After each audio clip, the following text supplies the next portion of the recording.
is that in the end, we'll each have our own reality. I have my reality, you have your reality. What objective truth says is that there's one you, there's one reality.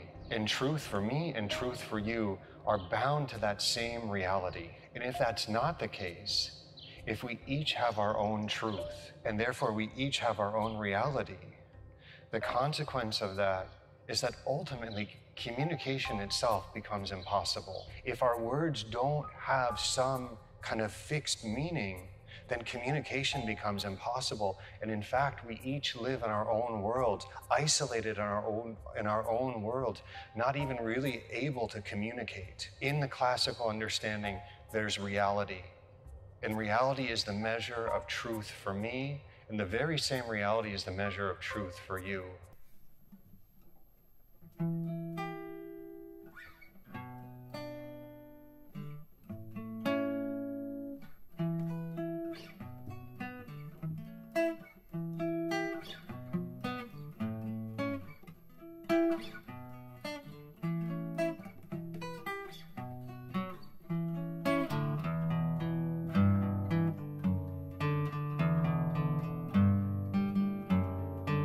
I got beats in my walls, in my halls, the music calls. Rhymes are knocking at my door, I feel vibrations through the floor.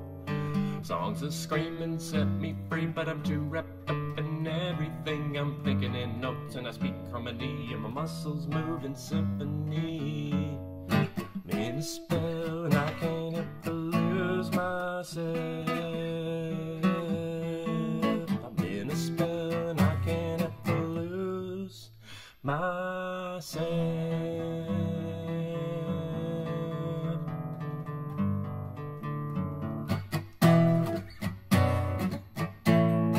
Tripped on my tongue, foot in my mouth. Someone's home but the lights are out. Wow, wow. Tripped on my tongue, foot in my mouth. Someone's home but the lights are out.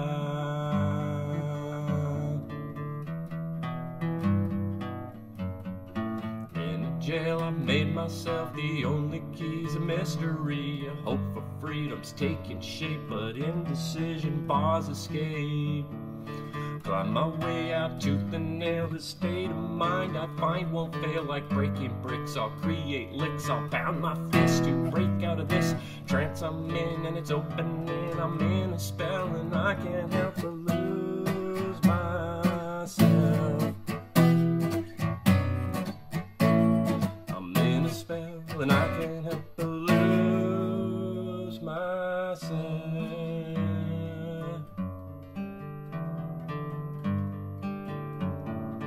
Does the story have an end? Well, I can't tell, 'cause it's happening. It's going on and I'm going strong, and I don't mind if the road is long. I'm in a spell and I can't help but lose myself.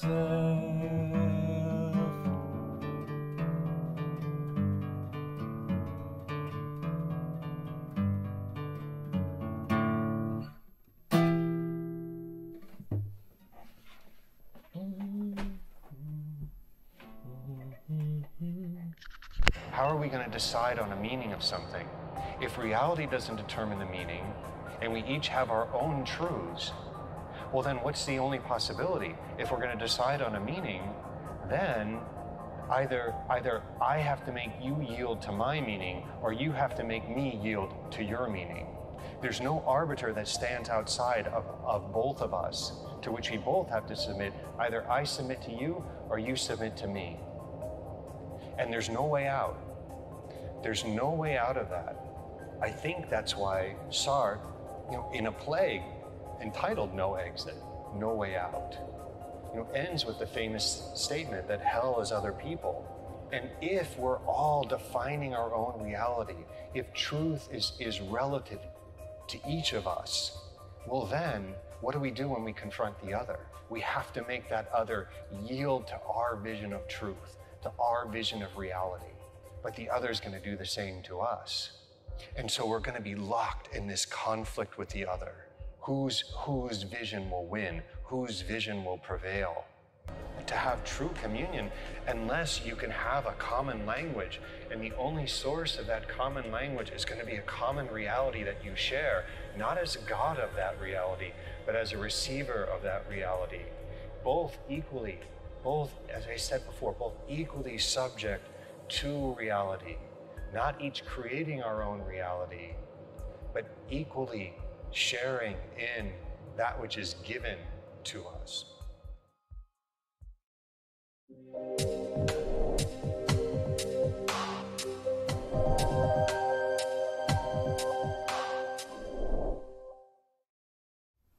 And evil is the destruction of freedom. This is the End Evil podcast. I have a special treat for you this week. I'm revisiting one of the first presentations I ever did. And the topic is more crucial and important than it ever was in this day and age and where we're at right now. Dealing with the mind control spell that's going on around us, where people seem to get hooked into every narrative and story, whether it be religion, whether it be a story from childhood, a story from their parents, a story from their politicians, or a story from their neighbor. People are so eager to believe stories, and yet what we're here encouraging in the natural law and freedom community is to look at things for what they are in the real world and separate from the non-reality, which is all around us, so-called new normal. And I hate to be rude, but there's a lot of stupid out there, and those of us who are paying attention right now are not in the stupid category, because we're thinking about things and we're wondering about how to make a difference. And that really comes down to the biggest question of all, which is the question of why. Why are so many people blind to what's happening around them in the world and so quick to trust politicians and various rulers to guide them?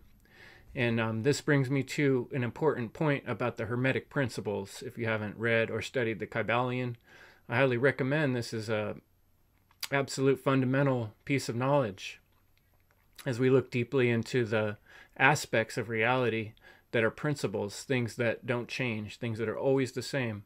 When you keep asking the why question, you keep coming back with, there are solid absolutes in this reality.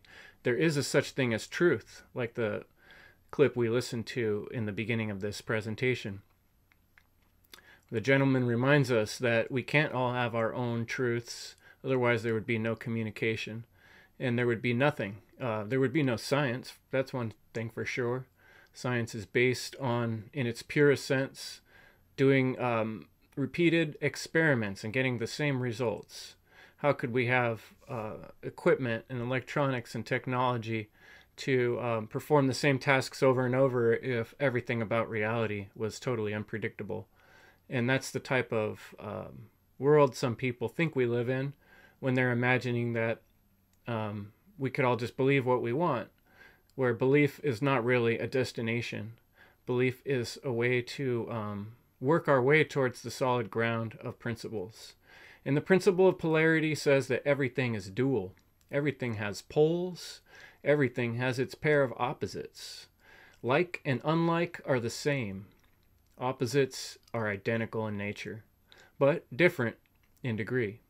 Extremes meet, all truths are but half-truths, and all paradoxes must be reconciled. Now, this has paradox in this statement. There's two different things that are saying they're completely different, but they're also the same. And we live in a world where there is gray areas and gradients. And, we got on and off switch, and then we got the slider adjustments where you can have part way on and part way off. And so I think we live in a world where there's so many options and we see so many perspectives that people tend to think that, well, how could you possibly ever know anything for real? How could anything be true? But polarity is true. There is hot and cold. There is up and down. There is left and right. And if you walk off the edge of a cliff, you do fall, unless you're wearing a parachute, and then you fall slower, like I was saying, gradients. And so all paradoxes may be reconciled. That means that even though things are seemingly the same and opposite sometimes, there is a way to explain this, understand that, and I think it has everything to do with perspective, and that's how we look at things. And if we allow our minds to be trapped in certain ways of looking at things, we lose the ability to zoom out and see things from perspective. Sometimes things make sense when you're really close to them, and then when you back away, you see a whole nother picture, you see a whole nother landscape, and then that gives you more context. And context is what we're largely missing in our logical thinking and common sense conclusions in our society. So I've had some interesting synchronicities recently with the Fool card. It's funny how it comes up at amazing times. But I think it's a great card in the tarot because it reminds us that, you know, everything has two sides, right? The good aspects of being kind of like the Fool on the Fool card is beginning new things and having that freedom and innocence and original type of thinking and adventurism, idealism. It's like the childlike part of us that can be spontaneous and jump from rock to rock. Now, we have to be careful with that part of ourselves, because if it gets reckless or careless or distracted, we can get hurt. We can hurt others around us. We can become fools. We can be gullible. We can, get dull, from just doing that same thing, always looking for a new beginning, a new thing, like kind of like people that follow the news, always looking for something new, when really reality is pretty much the same old thing. It's the cumulative results of the things we did leading up to this moment, and now we're experiencing the natural law results and consequences of our aggregate cumulative behavior. And so in order to solve the overwhelming problems, we're going to need to have this sort of freedom of innocence and originality, and be willing to try things we maybe haven't tried before. Because obviously the things humans have tried over and over throughout history keep leading to similar problems. So, there's no solution in politics or government, or taxing one another or stealing from one another or forcing others to do things, because those always lead to more suffering and more trouble for everyone. So, to open these doors to the mind, how do we talk to other people about these things? As you can see, I'm experimenting with sharing my art with you in the form of my singing even. And recently on a presentation, I made a rap, and these are ways that humans can relate to others. These are ways you can relate to other human beings, to share deeper ideas, to help them. We need everyone's help to see that the problem around us is grandiose. Huxley said in A Brave New World, one believes things because one has been conditioned to believe them. One of the biggest aspects of our reality and our society right now is coming to realizations and just recognizing things for what they are. It's up to each of us to educate our fellow human being. And right now we have an amazing ability to do that with technology. Even though there's the shadow banning and there's the censorship, still manage to reaching people on a larger scale than I would be able to by yelling from the rooftop. Because it can multiply and basically infinitely grow if things are published in the right places. And so I need your help, folks who are listening, to share the work that I'm creating. And I'm encouraging you to do the same. Find a way to share information about deeper truths, about morality, about principles, so that we can help end evil in the world and stop stealing from one another in various ways. Your energy will flow where your attention goes. If you're going through periods of time of sadness and depression and being upset about things, there's a tendency to cyclically think about these things and keep going back to them. Whereas if our attention is working towards a greater ideal, ending evil, for instance, working towards truth, fighting for freedom, fighting for children, fighting for rights, people that have had their children taken away from them, these type of things, we find a higher meaning, a higher purpose, and we find that our actions contribute towards a better future. And psychologically and subconsciously, we know when we're making choices that are good, and we sleep better. And if you want to feel like a good human being, put your attention and energy into something worthwhile, of of the future that you could look back on when you were old and say, oh, I did some amazing things. I created presentations and that changed people's minds. I wrote books that opened people's minds. I paved the way to a better future for my grandchildren. Ignorance is evil. When there's an opportunity to know what's correct and what's right and how you can help people, you're actually lying by not paying attention to that. Nothing in the world is more dangerous than sincere ignorance and conscientious stupidity. That's Martin Luther King Jr. Never in history has so much information been available. I do recognize that it's hidden under heaps of bullshit that's not true, but it's out there. And, it's up to us to find the things, the golden nuggets, the principles, the things that survive through all this time. We have thousands of years of people's writings and wisdom and poetry in books, in movies, and it's up to us to discern what are the best aspects of that and pass those on to our next generation, because we're lacking the structure that many cultures had in the past of cohesive communication, of storytelling to the young, of creating ethics. Even ethics is when a group or even a person decides, like, here's the morals we really want to work towards here, that's most important in the context of the way we're living here. And so a code of ethics is missing. It's not something they talk about in school. Why not? It's not something they talk about in politics. Why not? It's because our whole society is based on Satanism, which is ignorance. It's choosing to be a slave. It's choosing to be hypnotized. It's allowing yourself to go along with the sheep, to go along with what you know is wrong. The bankers stealing from people, the children being trafficked, the adults turning a blind eye, and continuing all the cycles of our society to get ahead and feel good about yourself and, look, drive beautiful, have nice things. Hypnosis, which also referred to as hypnotherapy or hypnotic suggestion, is a trance-like state. It's not always a negative thing to use hypnosis. It can be used to self-hypnotize. With the help of a therapist, using verbal repetition and mental images, when you're under hypnosis, you can, feel calm and relaxed, and you can be more open to suggestions. People use it to look back in life and find times when they're having trouble looking at because of their trauma. Hypnosis can be used to help you gain control over undesired behaviors or cope better with anxiety or pain. So although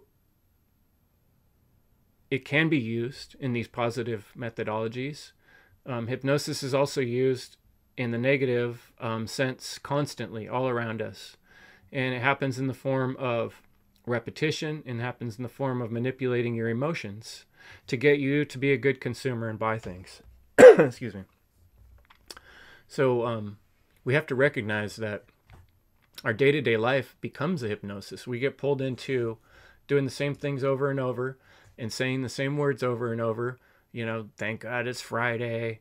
Oh, it's hump day, Wednesday, whatever, people say at work. Oh, it's just another day. And we speak into existence the reality that we want to live. We're creating somnambulistic, zombie-like human beings all around the world. And it's evident that we're still going along with the wants and needs of some of the most evil people in the world. And most people know about this and aren't taking any action at all. And I don't suggest you should go out there and take some sort of wild, polarized, reactionary action. I suggest we need to educate ourselves into the problem and recognize that our day-to-day life needs to have aspects of it that are working towards a solution. And the more of our day and time we can spend working towards a positive solution for more than just ourselves, the more we're going to feel good about ourselves and have a sense of meaning. And so that's abracadabra, speaking into existence.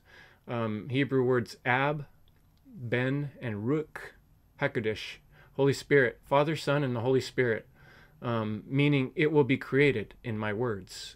So biblical, different religions offer versions of this Trinity, of this threefold triangle shape, which is, the ability to put things together is all based on Pythagoras, looking back at the Pythagoreans, some of the amazing people in history, my whole trade in life, doing carpentry, is based on the ability to understand triangles. And understanding words is like understanding triangles in building.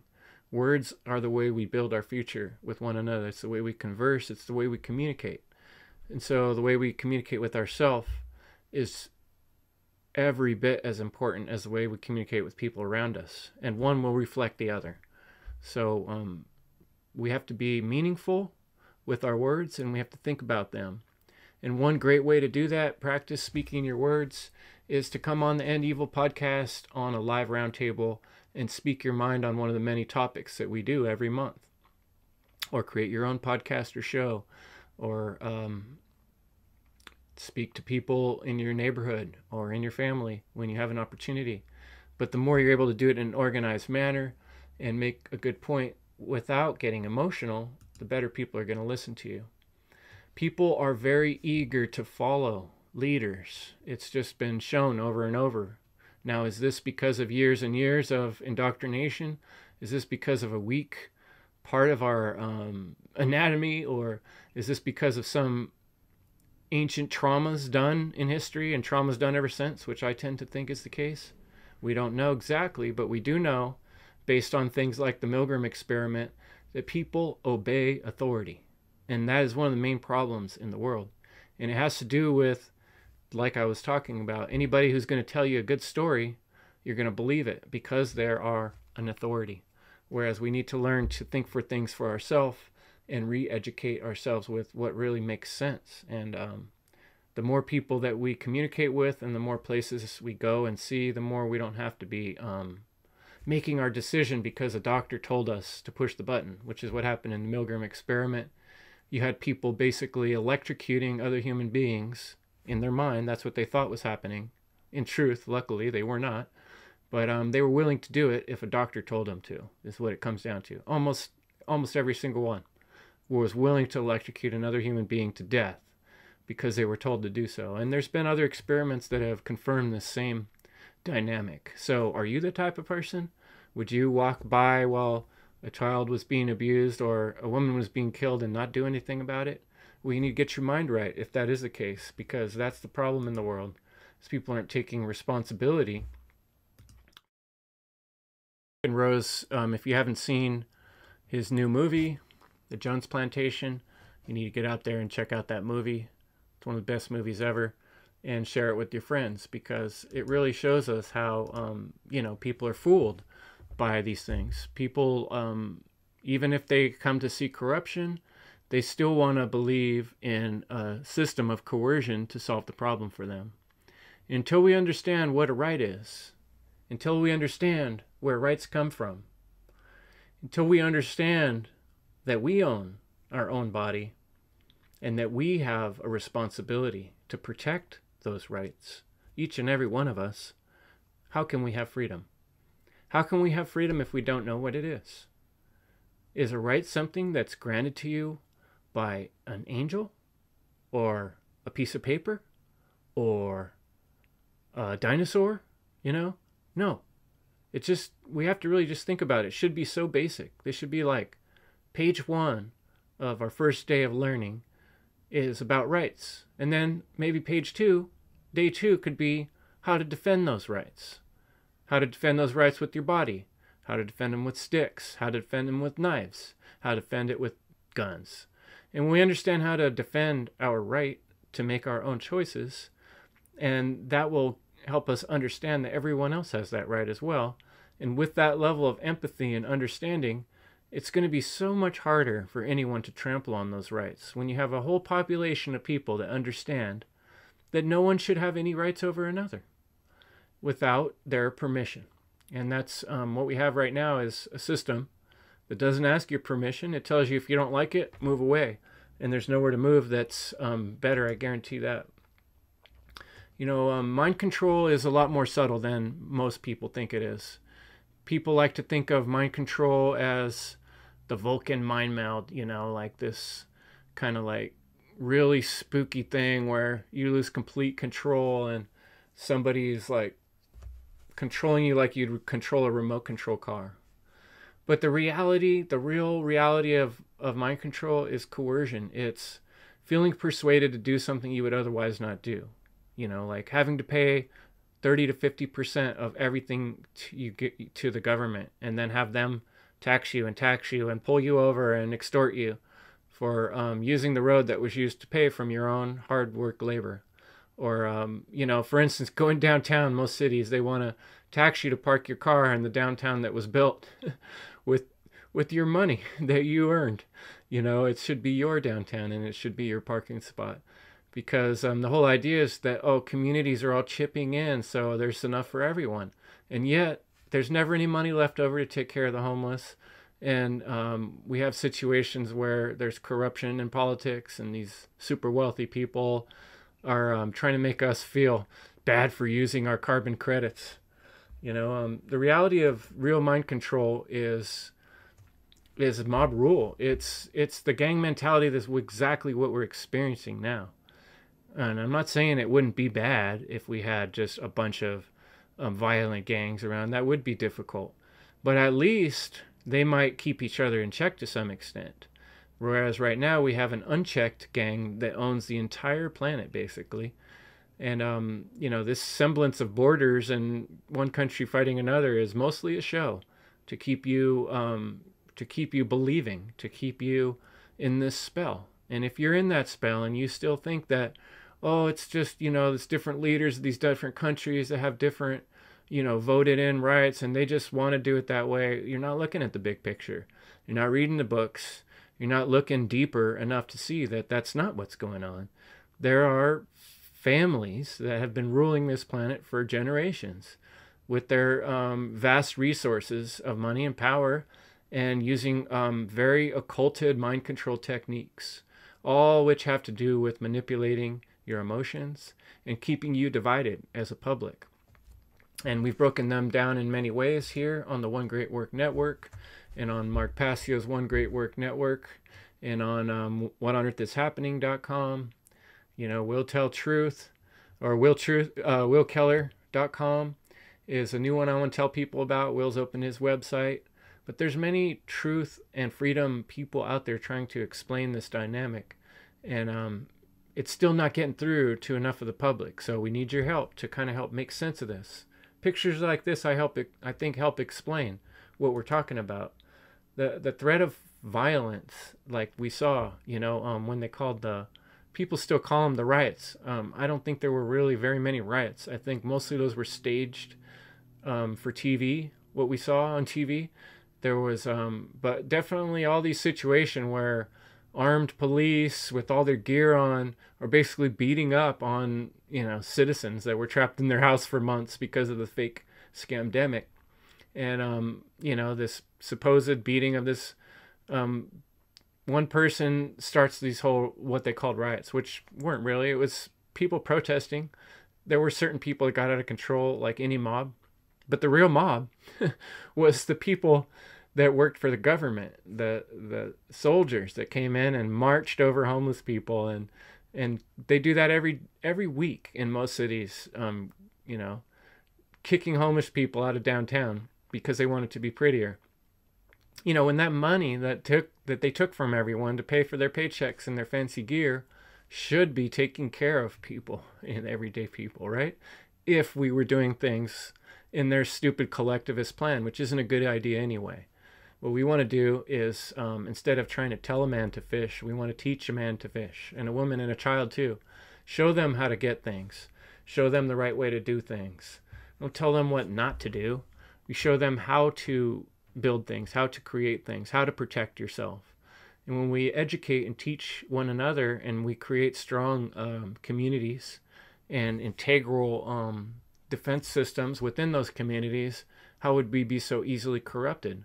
When these people clearly used government, like during the big scam, it was so obvious with all their mandates and bullshit rules that came out everywhere all at once, like posters that had already been created and were all ready to tell you you're supposed to be 3 feet or 6 feet or 12 feet apart, you know. And this whole thing was if you even took any time to see James Corbett, another good truth speaker, Corbett Report, he pointed this stuff out before it even happened. They were having these meetings that weren't even secret out in the public of practicing how we were going to deal with the public when we roll out our scamdemic. And of course, they didn't call that at the time, but they might as well have. Event 21, I believe it was. And then look what they're doing. They're trying to own your health. They're creating a new religion, is basically what's been done, to scare people into submission. If you don't use our special thing, our special medication, then, and now it's so obvious that they're just straight up killing people that you have to really have your eyes closed and ears closed and everything to not see what's so obviously going around, that, they're selling these drugs to kill people, and not all at once. They don't want to kill everybody at once. They want to kill just enough people so they can control the rest, is what it feels like, and that's the trend, right? And doesn't that make the sense? If you were someone who didn't care and didn't have empathy and were a psychopath, well, why do we have psychopaths in the world? Well, partly because people are being raised on crap food and a crap education. The Prussian education system, look at John Taylor Gatto's work, and our whole education system is based on the same system that trained the Nazis and, set the path for all that warfare that happened during the period of time of World War II.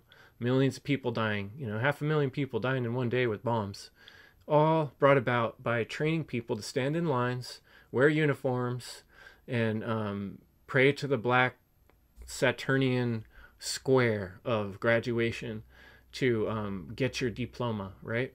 Which a lot of these words, when you look into the words that are used in school and politics, you're going to find out that a lot of these words, their derivation, are actually having to do with religion. And religion and government, there's really no difference. And modern medical system has become a religion too.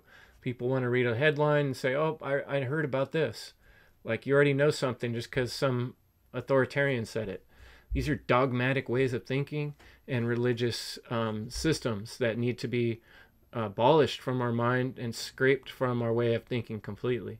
We need to keep asking why until we really understand, and if we can't, we get help. We talk to other human beings, and we help educate one another. I'm seeing more of this going on in the alternative media, but it's important that we get past the talking points of the Reuters or whatever they are, and the NBC and these big names, what they're talking about, and we start talking about what needs to be talked about. Things like, how do we build our communities? How do we grow food? How do we stop these planes that are flying over us and who knows what they're doing? We need to know what's going on in our skies, because we're having fires, we're having earthquakes, we're having all these terrible things happen in different places that are suspicious on multiple levels.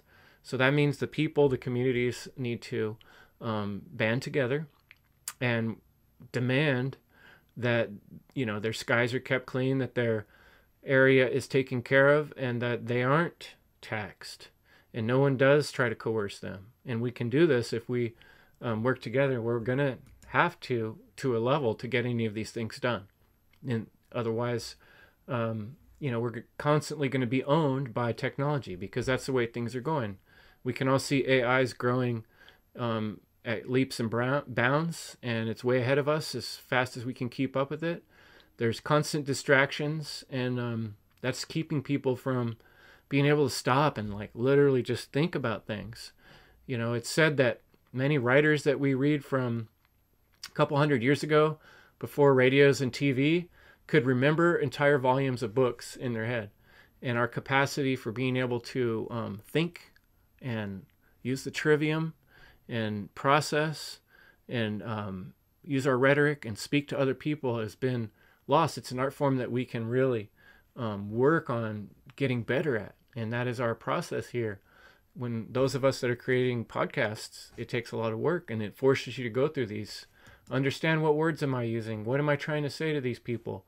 This is very important things. You need to break your mind spell, folks, because they are putting a mind spell on you, whether it's the CIA or the occult leadership of various secret societies, politicians, commercial interests. It doesn't really matter who all it is, but they're doing it. There's a lot of them out there doing it.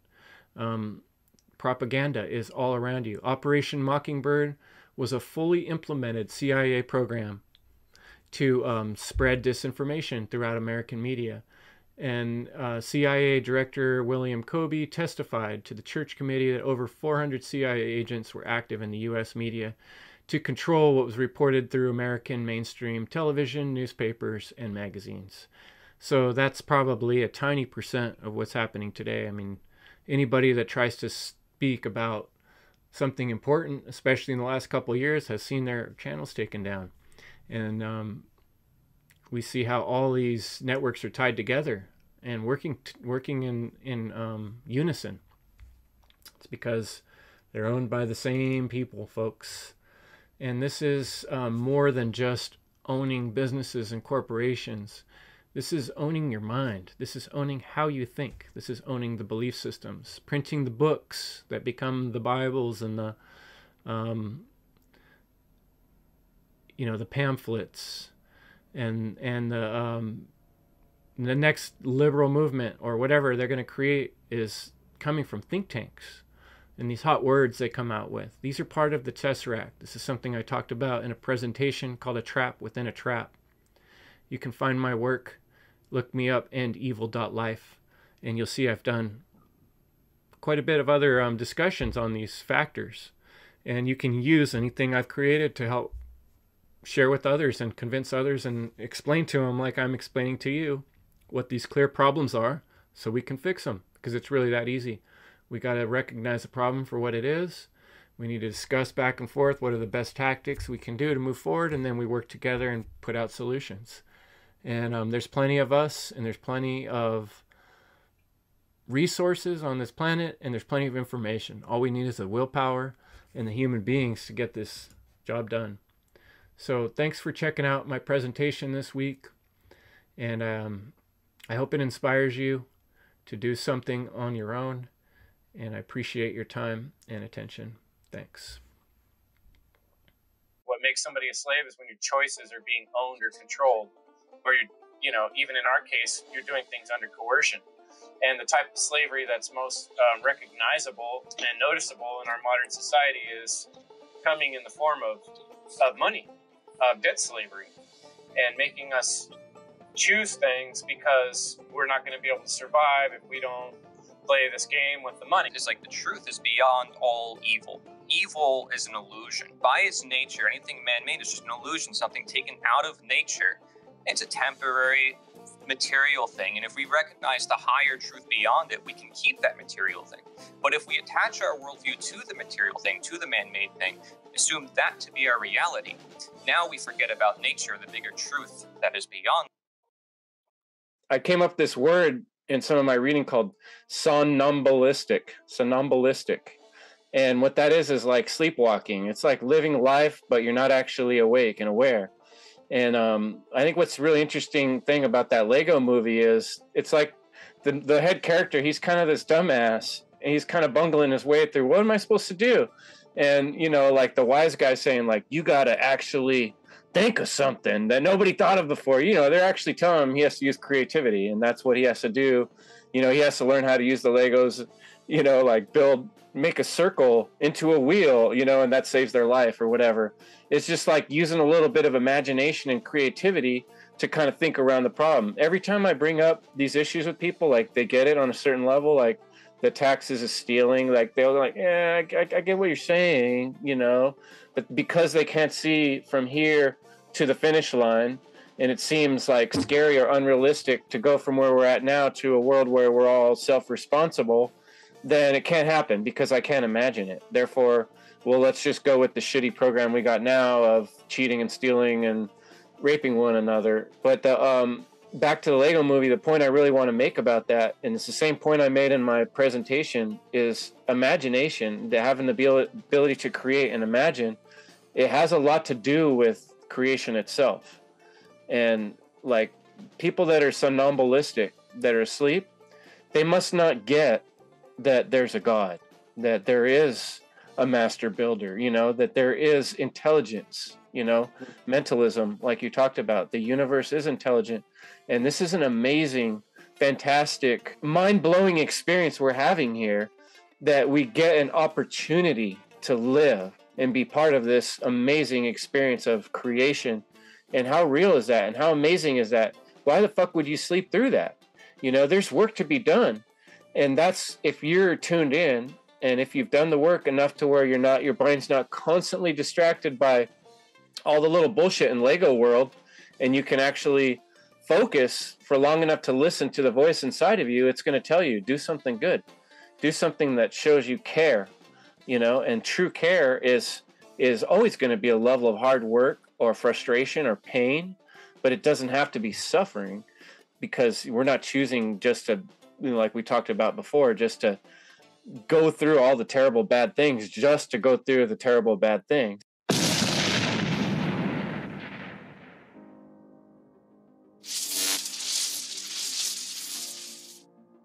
Knowing yourself, you know, that's one of the key things. You know, it is we have to know ourselves, because hell, again, when we do things that we really don't want to do, our thoughts, our emotions, and our actions are not in sync. Like, you don't even realize, like, since, you know, it's part of the programming. Like, say you want to drive, then it's like, oh, I got to get a license. I don't want to get a license, but then you're like, all right, I guess I gotta agree with them, and they get what they want. I get what I want, so I can drive, you know. And if I don't drive the way they want me to, then, so it's all about like, you know, being controlled, and, you know, that lack of freedom. Are the hospitals not compromised? Is education not compromised? Is the military politics? Like, what institution is not compromised? Uncompromised by Ron Renard. The most fulfilled and effective people know what they stand for. They know why, and they live accordingly. And when they fall, they recover back to themselves post-haste. Living uncompromised is about recognizing that moment by moment, you're making decisions that either establish you as a consistent man or woman of your word, or as a poser who looks good but isn't living what you profess. Spirit, man, that's integrated the elements that we're all comprised of. And if we're compromised of that, then we're not fully operating at our full potential, unfortunately. Integrity is something I don't think anyone should be compromising on. Principles is definitely one that people shouldn't be compromising on and do. Truth is a major one that people are compromising on. A lot of people's spiritual currency is being compromised, being their time, energy, and focus. And you can just tell by their body language that they would rather be elsewhere. You know, to go along, to get along, to go with the flow of what other people are doing. You don't want to make waves. Right, shields have been compromised, right? It reminds me of a horse, you know, like when a horse is broken. You know, that's kind of, to me, the parallel for us as humans. When we're living our life out in public and we're broken like a horse, we've been compromised, are based on natural law principles. And so the closer we can get to those principles being what carry us in our decision-making process, rather than a belief system, the more we can be rooted in truth and be in alignment with that. Compromising devalues your self-worth, and it devalues, your true value in and of itself, because you are lowering your standards. You are lowering your value by saying, hey, I'm just going to do what everyone else is doing. Hey, I'm just going to be average. And the more we can be uncompromising of those most important things, the better and the quicker we'll see the world that we want to see. So be inspired, be motivated, folks.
ultimately, it's up to you.